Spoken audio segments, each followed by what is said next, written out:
Side में हूँ ममता सिंह। अपने यूट्यूब चैनल पर आप लोग का स्वागत करते हैं एक नाच वाला गीत से। कैसा लगेगा कमेंट में ज़रूर बताइएगा और मेरा वीडियो को लाइक सब्सक्राइब ज़रूर कर दीजिएगा, क्योंकि आप लोग के लाइक एक मेरे लिए बहुत महान होता है। तो चलिए मैं गा के सुनाते हैं। तो जल्दी जल्दी धो दा कपड़वा ये धानिया, जल्दी जल्दी धो दा कपड़वा ये धानिया। हम दोस्तवा के बाराती हम जाइबे धनिया, है अपना यारवा के बाराती हम जाइबे धनिया। जइह तो जइह राजा जी जन नाचनिया के साथ में जन खड़ा होइह ये राजा जी। जइह तो जइह राजा जी जन नाचनिया के साथ में जनी नचिह ये राजा जी। जन नाचनिया के साथ में जनी नचिह ये राजा जी।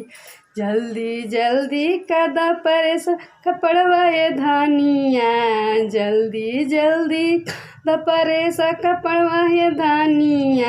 है अपना दोस्तवा के बाराती हम जाई धनिया, अपना यारवा के बाराती हम जाइबे धनिया।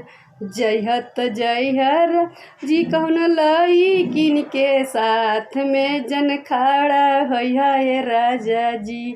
जन लईकिन के साथ खड़ा होइह ये राजा जी।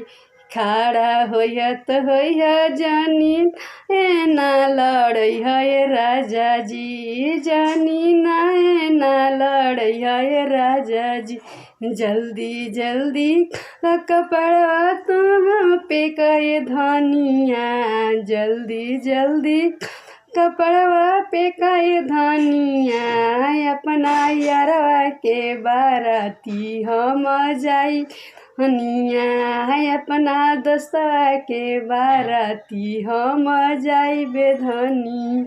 जइह तो जइह राजा जी जनी कौन लईकिन से जनी बतियइह ये राजा जी। कौन लईकिन से जनी बतियइह ये राजा जी। बतियइह तो बतियइह कौन लईकिन के साथ में जनी लियइह ये राजा जी। कौन लईकिन के साथ जन लियइह ये राजा जी। जल्दी जल्दी दा कपड़वा तुम ये रानिया, जल्दी जल्दी धो दा ये धानिया। अपना दोस्तवा के बाराती हम जाइबे निया, अपना यारवा के बाराती हम जाइबे धनिया। जा